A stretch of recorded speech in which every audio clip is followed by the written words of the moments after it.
আসসালামু আলাইকুম প্রিয় দর্শক, আপনার ফোনের সকল নাম্বারগুলো ডিলিট হয়ে গেছে, চিন্তার কোনো কারণ নেই। 100% আজকে আপনাদেরকে দেখানোর চেষ্টা করব। আপনার ফোন থেকে যদি নাম্বারগুলো ডিলিট হয়ে যায়, আপনি দুইটি মাধ্যমে আপনার ফোনের সকল নাম্বারগুলো পুনরায় ফেরত আনতে পারবেন। তো চলুন আপনাদেরকে দেখিয়ে দিচ্ছি কিভাবে আপনারা আপনার ডিলিট হয়ে যাওয়া নাম্বারগুলো পুনরায় ফেরত আনবেন। তার আগে ছোট্ট একটি কথা বলবো, যারা আমার ফেসবুক পেজে নতুন, অবশ্যই আমাদের পেজটি ফলো করে রাখুন এমন গুরুত্বপূর্ণ নতুন নতুন ভিডিও পাওয়ার জন্য। আর যারা ইউটিউব চ্যানেলে নতুন, অবশ্যই আমাদের ইউটিউব চ্যানেলটি সাবস্ক্রাইব করে রাখুন এবং পাশে থাকা বেল আইকনটি অন করে দিন এমন গুরুত্বপূর্ণ নতুন নতুন ভিডিও পাওয়ার জন্য। তো চলুন আপনাদেরকে দেখিয়ে দিচ্ছি কিভাবে আপনারা আপনার ডিলিট হয়ে যাওয়া নাম্বারগুলো পুনরায় ফেরত আনবেন। দুইটি মাধ্যমে আপনাদেরকে দেখানোর চেষ্টা করব। একটি হলো আপনার ফোনের সেটিংসের মাধ্যমে, আরেকটি হলো আপনার ফেসবুকের মাধ্যমে। তো চলুন আপনাদেরকে দেখিয়ে দিচ্ছি প্রথমত ফেসবুকের মাধ্যমে। আমি চলে যাচ্ছি আমার ফোনের ফেসবুকে। আপনার ফেসবুক লাইট দিয়ে কিন্তু করতে পারবেন না, ফেসবুক যে অফিসিয়াল অ্যাপটি রয়েছে সেটা আপনারা ডাউনলোড করে লগ ইন করে নেবেন আপনার ফেসবুক আইডিটি। ওকে, তারপর আপনারা কি করবেন, উপরে দেখতে পাচ্ছেন যে একটি থ্রি লাইন আইকন রয়েছে, সেই থ্রি লাইন আইকনের উপরে আপনারা ক্লিক করবেন। তারপর আপনি একটু নিচে আসবেন, নিচে আসার পরে কিন্তু এখানে আপনারা একটি অপশন পেয়ে যাবেন, সেটিংস অ্যান্ড প্রাইভেসি। ঠিক আছে, আপনারা এখান থেকে সেটিংস অ্যান্ড প্রাইভেসি অপশন উপরে ক্লিক করবেন। তারপর এখান থেকে আপনারা সেটিংসে ক্লিক করে দিবেন। তো আমি এখান থেকে সেটিংসে ক্লিক করে দিচ্ছি। সেটিংসে ক্লিক করে দেওয়ার পরে কিন্তু আপনারা একটু নিচে আসবেন, হ্যাঁ, একদম লাস্টের নিচে চলে আসবেন।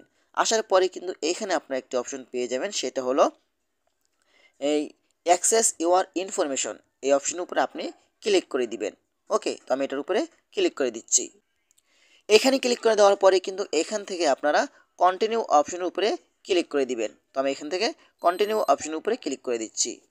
কন্টিনিউ অপশনের উপরে ক্লিক করে দেওয়ার পরে কিন্তু আপনার সামনে এমন একটি অপশন আসবে, আপনি একটু নিচে আসবেন।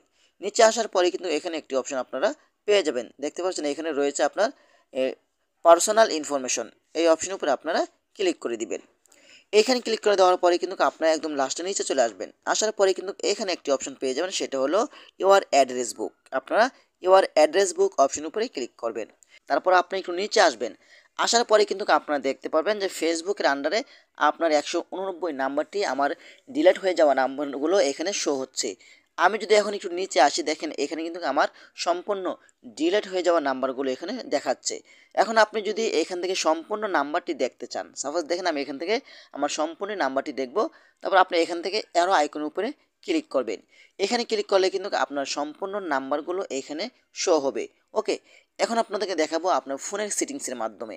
এই কাজটি করার জন্য আপনারা চলে যাবেন আপনার ফোনের সেটিংসে। তো আমি চলে আসলাম আমার ফোনের সেটিংসে। সেটিংসে চলে আসার পরে কিন্তু আপনারা একটু নিচে আসবেন। আসার পরে কিন্তু এখানে আপনারা গুগল সার্ভিস নামে একটি অপশন পাবেন। আপনারা এখান থেকে গুগল সার্ভিস অপশনের উপরে ক্লিক করবেন। এখানে ক্লিক করার পরে কিন্তু এখান থেকে আপনারা অল সার্ভিস নামে একটি অপশন রয়েছে, আপনারা এখান থেকে অল সার্ভিস অপশন উপরে ক্লিক করবেন। এখানে ক্লিক করার পরে কিন্তু আপনি একটু নিচে আসবেন, হ্যাঁ, একটু নিচে আসার পরে কিন্তু এখানে একটি অপশন আপনারা দেখতে পাবেন, সেটা হলো রেস্টোর কন্ট্যাক্টস। আপনারা রেস্টোর কন্ট্যাক্টস অপশন উপরে ক্লিক করে দিবেন। তারপর আপনারা কি করবেন, এইখান থেকে আপনারা এই গুগল কন্ট্যাক্টস এই অপশনের উপরে আপনারা ক্লিক করবেন।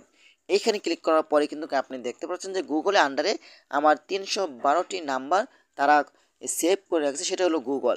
ঠিক আছে, তারপর আপনি এখান থেকে এই অপশন উপরে ট্যাপ করে দিবেন। তো আমি এখান থেকে এই অপশন উপরে ট্যাপ করে দিচ্ছি। এইখানে ট্যাপ করে দেওয়ার পরে কিন্তু আমার ফোনের যতগুলো নাম্বার ডিলিট হয়ে গেছে ততগুলো নাম্বারগুলো কিন্তু এখানে শো হবে। এখানে কিন্তু আমার 312টি নাম্বার রয়েছে। তারপর আপনি এখান থেকে এটার উপরে ক্লিক করে দিবেন। তো আমি এটার উপরে ক্লিক করে দিচ্ছি। এখন দেখেন আপনার সম্পূর্ণ নাম্বারগুলো এখানে শো হবে। এখন আপনার যদি মনে হয় যে এই নাম্বারটি আমি নতুন করে সেভ করব, আপনি এই নাম্বার উপরে ক্লিক করবেন। তারপর আপনি এখান থেকে আপনি চাইলে আপনার নাম্বারটি পুনরায় দেখে সেভ করতে পারেন, তা না হলে আপনি এখান থেকে আবারও ইমেলের মাধ্যমে পুনরায় আপনি সেভ করতে পারবেন। তো এভাবেই চাইলে কিন্তু আপনারা খুব সহজেই আপনার ফোনের ডিলিট হয়ে যাওয়া নাম্বারগুলো এই দুটি মাধ্যমে আপনারা খুব সহজেই বের করতে পারবেন। এটা কিন্তু 100% সত্য। তো আশা করি আজকের ভিডিওটা এই পর্যন্তই। যদি ভিডিওটা ভালো লাগে অবশ্যই লাইক কমেন্ট করে আপনাদের মতামত জানাতে পারেন এবং আমাদের ফেসবুক পেজ অথবা ইউটিউব চ্যানেলটি সাবস্ক্রাইব করে আমাদের সাথে থাকুন এমন গুরুত্বপূর্ণ নতুন নতুন ভিডিও পাওয়ার জন্য। ধন্যবাদ সবাইকে। আসসালামু আলাইকুম।